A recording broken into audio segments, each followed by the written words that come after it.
हा जो एक मुद्दा मांडला राम मंदिराचा, त्याच्यावर थोडंसं विवेचन मी आधी करतो. खरं तर मलाही असा कधी काळी प्रश्न पडायचा की मग मंदिर कशाला बांधायचं.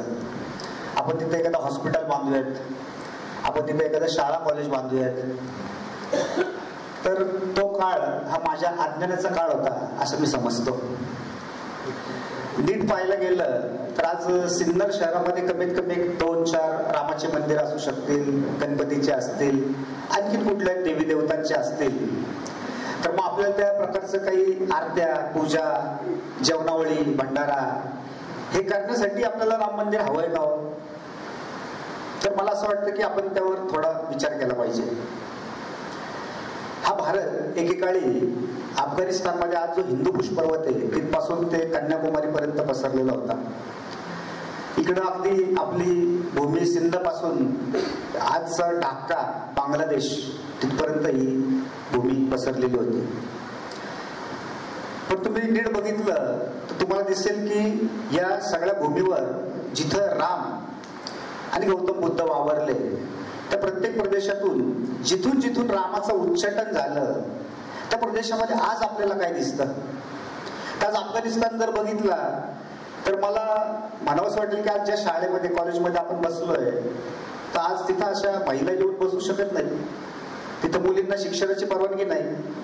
आज तिथं साधा पोलिओचा डोस घ्यायचा तर त्या पोलिओ वर्कर्स बरोबर मिलिटरी पाठवावी लागते. आज तिथं आर्थिक काय परिस्थिती आहे तर मध्यंतर मी वाचलं की तिथं टोमॅटो आणि पीठ घ्यायला देखील पैसे नाहीयेत.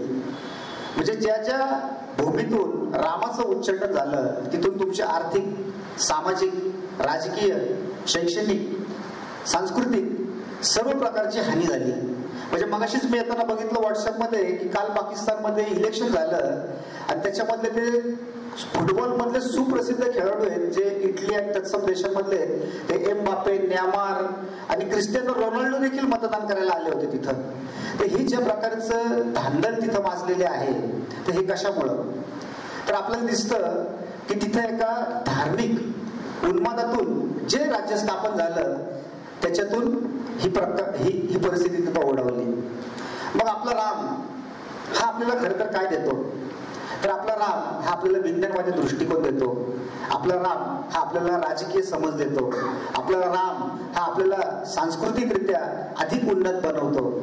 आपला राम हा फक्त आरत्या आणि त्याच्यामध्ये नाहीये तर आपल्याला हा सर्व प्रकारची संधी देणारा राम आहे. आणि मग आपल्याला हा प्रश्न मनामध्ये जेव्हा निर्माण होतो की मग तिथंच का?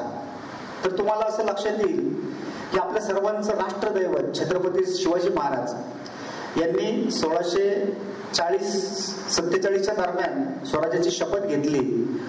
परंतु जेव्हा ते एक त्यांच्या 50-55 वयामध्ये जेव्हा पोहोचले होते त्यावेळेस असं दिसतं की सर्व प्रकारचे कर, सर्व प्रकारची व्यवस्था म्हणजे ज्याला आपण मुलकी आणि शासकीय व्यवस्था होती ती एक प्रकारची प्रस्थापित झालेली होती. पण त्यानंतर त्यांना असं वाटलं की मी स्वतःचा राज्याभिषेक करून घ्यावा. खरं तर राज्याभिषेक नसता केलं तरी चालण्यासारखं होतं पण त्यांना तसं का वाटलं? पण त्या हुशार माणसाला पूर्ण कल्पना होती की फार दीर्घ काळानंतर इथल्या हिंदू समाजाने हातामध्ये शस्त्र घेतले. मग ती शस्त्र घेतलेली पुन्हा ठेवू नये तर त्यासाठी त्यांना काहीतरी कारण, काहीतरी प्रतीक द्यावं लागेल. त्यासाठी त्यांनी स्वतःचा राज्याभिषेक करून घेतला आणि एक सिंहासन निर्माण केलं. त्या दूरदृष्टीच्या माणसाने जे पाहिलं होतं ते काळाने पुढे खरं ठरवलं. म्हणजे छत्रपतींच्या निधनानंतर संभाजी महाराजांचं फार अल्प काळामध्येच निधन झालं. औरंगजेबाने त्यांची क्रूर अशी हत्या केली. मराठी राज्याला, हिंदूंच्या राज्याला राजा उरला नव्हता. पण हे मराठी मुलूक, हा हिंदू मुलूक औरंगजेबाला शरण गेला नाही. तो का शरण गेला नाही? तर तो त्या सिंहासनासाठी लढत राहिला. जसं 1947 साली या देशामध्ये धार्मिक आधारावरती फाळणी झाली, भविष्यामध्ये देखील तशी फाळणी पुन्हा उभी राहणार आहे. हे आज नाही 5 वर्षांनी, 5 नाही 10 वर्षांनी, 10 वर्षांनी नाही 50 वर्षांनी या देशामध्ये पुन्हा धार्मिकतेच्या आधारावरती हा देश तोडण्याचा प्रयत्न केला जाणार आहे. आता देश तोडण्याचा प्रयत्न केला जाईल तेव्हा हा आज काश्मीर ते कन्याकुमारी पर्यंत पसरलेला हिंदू समाज हा कशाच्या कशाच्या प्रतीकाच्या, कुठल्या प्रतीकाच्या याच्यावर एकत्र येईल? तर त्याला कदाचित आपला भगवा झेंडा एकत्र आणेल. त्याला कदाचित आज संघाची जिथं जिथं शाखा भरते, मग तो नागालँड असेल, मग ते कन्याकुमारी असेल, मग तो उत्तर प्रदेश असेल, त्या संघाच्या संघस्थानावरून या सगळ्या भूमीला छत्रपती शिवाजी महाराज माहीत झाले. त्या शिवाजी महाराजांसाठी हा देश एकत्र येईल. आणि त्याचप्रमाणे नुकतंच आपल्या पंतप्रधानांनी ज्या राम मंदिराची प्रतिष्ठापना केली, त्या राम मंदिरासाठी हा देश एकत्र येईल. आणि त्या ज्या कुठल्या धर्मांध शक्त्या असतील त्यांच्या विरोधात आपण आपली तलवार उपसू.